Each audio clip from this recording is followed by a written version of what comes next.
অতি দুৰ্ভাগ্যজনক আৰু গৰিহণাযোগ্য যে আমাৰ ভাৰতবৰ্ষত মানে সদায় প্ৰতিনিয়ত এনেকুৱা ঘটনা হৈ থাকে।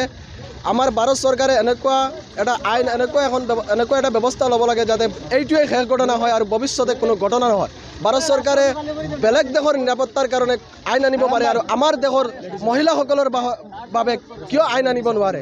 গতিকে আমি ভাৰত চৰকাৰক জনাইছোঁ যে আমাৰ মহিলাসকলৰ সুৰক্ষাৰ বাবে এখন মানে কঠোৰ আইন আনিব লাগে আৰু ভাৰতীয় ন্যায় ব্যৱস্থাক যাতে আৰু অধিক শক্তিশালী কৰি তুলিব পাৰে তাৰ বাবে ব্যৱস্থা গ্ৰহণ কৰিব পাৰে। আমি ভাৰত চৰকাৰৰ যি এই কৰায়ত্ব কৰা হোৱা নাই, যি হত্যাকাৰীক বা দৰ্শনকাৰীক সকলোকে এতিয়ালৈকে স্পষ্ট হোৱা নাই, আমি অতি শীঘ্ৰেই স্পষ্ট কৰিবৰ কাৰণে আমি দাবী জনাইছোঁ। প্ৰতিবাদ কৰি আমাৰ এই যে যোৱা কেইদিনমান আগত হৈ যায় 15 আগষ্ট তাৰিখে হৈ যোৱা ঘটনা, আমাৰ কলিকতাৰ তৰুণী চিকিৎসকগৰাকীৰ লগত এই যে হত্যাকাণ্ড আৰু দৰ্শনকাণ্ডৰ আমি বহুত দুখিত।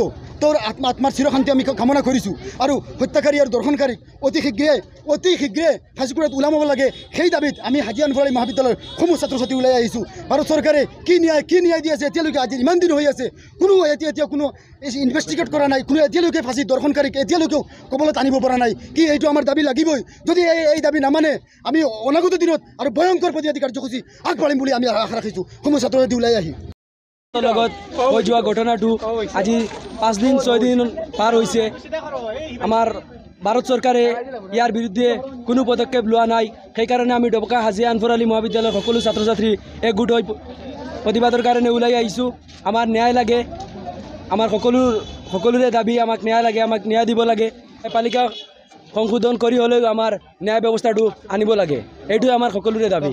অতি দুৰ্ভাগ্যজনক আৰু গৰিহণাযোগ্য যে আমাৰ ভাৰতবৰ্ষত মানে সদায় প্ৰতিনিয়ত এনেকুৱা ঘটনা হৈ থাকে।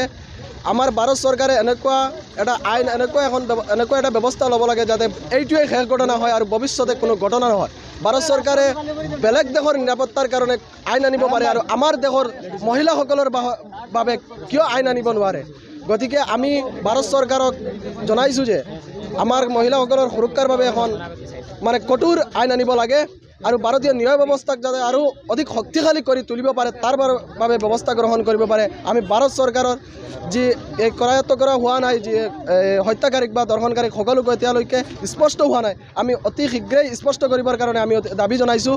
প্ৰতিবাদ কৰি আমাৰ এই যে যোৱা কেইদিনমান আগত হৈ যায় 15 আগষ্ট তাৰিখে হৈ যোৱা ঘটনা, আমাৰ কলিকতাৰ তৰুণী চিকিৎসকগৰাকীৰ লগত এই যে হত্যাকাণ্ড আৰু দৰ্শনকাণ্ডৰ আমি বহুত দুখিত। তেওঁৰ আত্মাৰ চিৰশান্তি আমি কামনা কৰিছোঁ আৰু হত্যাকাৰী আৰু দৰ্শনকাৰীক অতি শীঘ্ৰে ফাঁচীকুৰাত ওলাব লাগে, সেই দাবীত আমি হাজী আনফৰ আলী মহাবিদ্যালয়ৰ সমূহ ছাত্ৰ ছাত্ৰী ওলাই আহিছোঁ। ভাৰত চৰকাৰে কি ন্যায় দি আছে এতিয়ালৈকে, আজি ইমান দিন হৈ আছে, কোনো এতিয়া কোনো ইনভেষ্টিগেট কৰা নাই, কোনো এতিয়ালৈকে ফাঁচী দৰ্শনকাৰীক এতিয়ালৈকেও কবলত আনিব পৰা নাই। কি এইটো আমাৰ দাবী লাগিবই। যদি এই দাবী নামানে আমি অনাগত দিনত আৰু ভয়ংকৰ প্ৰতিবাদী কাৰ্যসূচী আগবাঢ়িম বুলি আমি আশা ৰাখিছোঁ সমূহ ছাত্ৰ ছাত্ৰী ওলাই আহি। লগত হৈ যোৱা ঘটনাটো আজি 5 দিন 6 দিন পাৰ হৈছে। আমাৰ ভাৰত চৰকাৰে ইয়াৰ বিৰুদ্ধে কোনো পদক্ষেপ লোৱা নাই। সেইকাৰণে আমি ডবকা হাজী আনফৰ আলী মহাবিদ্যালয়ৰ সকলো ছাত্ৰ ছাত্ৰী একগোট হৈ প্ৰতিবাদৰ কাৰণে ওলাই আহিছোঁ। আমাৰ ন্যায় লাগে, আমাৰ সকলোৰে দাবী, আমাক ন্যায় লাগে, আমাক ন্যায় দিব লাগে।